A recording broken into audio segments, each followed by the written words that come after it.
قرارداد پاکستان کی golden jubilee تقریبات کے سلسلے میں ترتیب دیے گئے پروگراموں میں آج ایک سیمینار پیش خدمت ہے۔ سیمینار کا عنوان ہے قرارداد پاکستان کے اخلاقی محرکات۔ اس موضوع پر اظہار خیال کر رہے ہیں جناب حکیم سرو سہارنپوری۔ سیمینار کی صدارت فرما رہے ہیں پروفیسر ڈاکٹر گلزار محمد خان۔ سامعین، اخلاقیات کا بنیادی اصول یہ ہے کہ انسان جس بات کو بطور عقیدے کے یا اپنے فکر کے تسلیم کرتا ہے اور جس بات کو اپنا نظریہ کہہ کر دنیا کے سامنے پیش کرتا ہے، وہی بات، وہی عقیدہ اور وہی فکر اس کے عمل میں بھی جھلکنی چاہیے۔ اسلام کا ایک اعتقادی پہلو ہے، ایک نظریاتی پہلو ہے۔ جب تک یہ نظریاتی پہلو عملی صورت اختیار نہ کرے، اس وقت تک حقیقتاً ایک مسلمان اخلاقی ذمہ داری پوری نہیں کر رہا ہوتا۔ اسی بات کو پیش نظر رکھ کر آج ہم قرارداد پاکستان کے ان محرکات کا جائزہ لیں گے کہ جو اخلاق سے وقوع پذیر ہوئے ہیں یا ہمارے سامنے آئے ہیں۔ اب میں درخواست کروں گا جناب حکیم سرو سہارنپوری سے کہ اسی موضوع پر وہ اپنی رائے کا اظہار فرمائیں۔ جناب حکیم سرو سہارنپوری۔ بسم اللہ الرحمن الرحیم۔ معزز حاضرین، حاضرات اور سامعین، قرارداد پاکستان دراصل وہ منصوبہ ہے جو ملت اسلامیہ نے اپنے طویل عرصے کی آزادی کی جدوجہد کے نتیجے میں اپنی منزل کا تعین کرنے کے لیے 1940 میں 23 مارچ کو لاہور میں منظور کیا۔ ایک بات کی وضاحت میں ابتدائی میں کر دوں کہ اس قرارداد کا نام قرارداد لاہور تھا۔ اس کے منظور ہونے کے بعد یہ تو ہندو مخالفین نے بطور استہزاء اور بطور طنز کے اسے قرارداد پاکستان کا نام دیا، اور قائد اعظم رحمۃ اللہ علیہ نے اسے قبول کر لیا کہ دراصل یہ دشمن کے منہ سے نکلا ہوا ایک ایسا جملہ تھا کہ جو ہمارے ماتھے پر ہماری آزادی کا جھومر بن کے سج گیا۔ اس سلسلے میں بات کو آگے بڑھانے سے پہلے، کیونکہ ہمیں اخلاقی محرکات تلاش کرنے ہیں، تو میں یہ بھی عرض کروں گا کہ دنیا میں عام طور سے اخلاقیات کا تصور صرف یہ ہے کہ لوگ آپس میں ایک دوسرے سے ذرا دھیمے انداز سے، ذرا جھک کے، ذرا عاجزی سے، ذرا انکساری سے ملیں تو لوگ کہتے ہیں کہ یہ اخلاق ہے۔ میں اس کی وضاحت کر دوں کہ اسلام کا نقطۂ نظر اخلاق کے بارے میں افراد اور معاشرے کی ان اخلاقی اور ان نیک خوبیوں کا نام ہے جن میں وہ اپنے پورے زندگی کے نقشے کو اعلیٰ تہذیب اقدار سے منور کرتے ہیں۔ گویا اخلاق نام ہے اس بات کا کہ افراد کے ساتھ معاملات میں سچے ہوں، معاشرہ افراد کے حقوق ادا کرنے میں عادلانہ نظام اپنائے ہوئے ہو، اللہ کے حقوق ادا کرنے والے اخلاص کے ساتھ اللہ کے حقوق ادا کریں، اور آپس میں ایک دوسرے کے حقوق چاہے وہ انفرادی ہوں یا اجتماعی، انصاف بلکہ احسان کے ساتھ ادا کیے جائیں۔ اسلام نے جس وقت اپنے اس اخلاقی نظام کا آغاز کیا تو مجھے یہ کہنے دیجئے کہ دراصل دنیا اپنی ذات کے خولوں میں بند اور اپنے خود ساختہ قید خانوں میں قید تھی۔ یہ قید خانے نسل کے تھے، رنگ کے تھے، زبان کے تھے، علاقے کے تھے، اور ایک قید خانہ دوسرے قید خانے سے اتنی دور تھا کہ ایک قیدی کی چیخیں بھی دوسرے قیدی تک نہیں پہنچ سکتی تھی۔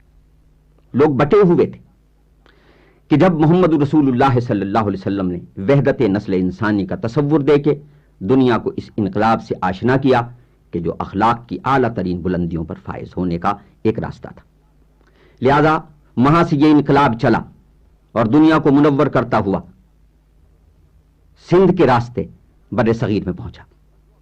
یہاں جو تہذیب اور جو اخلاقی نظام پہلے سے موجود تھا وہ اسی تفریق کا نظام تھا کہ چھوت چھات کا نظام تھا، جو نسل کی برتری کا نظام تھا، جو کچھ لوگوں کے مفادات کا نظام تھا۔ لہذا پہلا ٹکراؤ اس اخلاقی نظام سے اس چھوٹے نظام کا ہوا جو قید خانوں کے نظام کی صورت میں یہاں پہلے سے موجود تھا۔ اور ظاہر بات ہے کہ جب روشنی آتی ہے تو تاریکی سمٹنے لگتی ہے۔ یہاں رہنے والے مظلوم انسان جنہیں کبھی انسان نہ سمجھا گیا، اسلام نے پہلی دفعہ انہیں انسانیت کا درجہ عطا کیا۔ مسلمانوں کی مسجدیں ہر نو مسلم کے لیے کھلی تھیں، ان کی عبادت گاہوں میں کوئی تفریق نہیں تھی،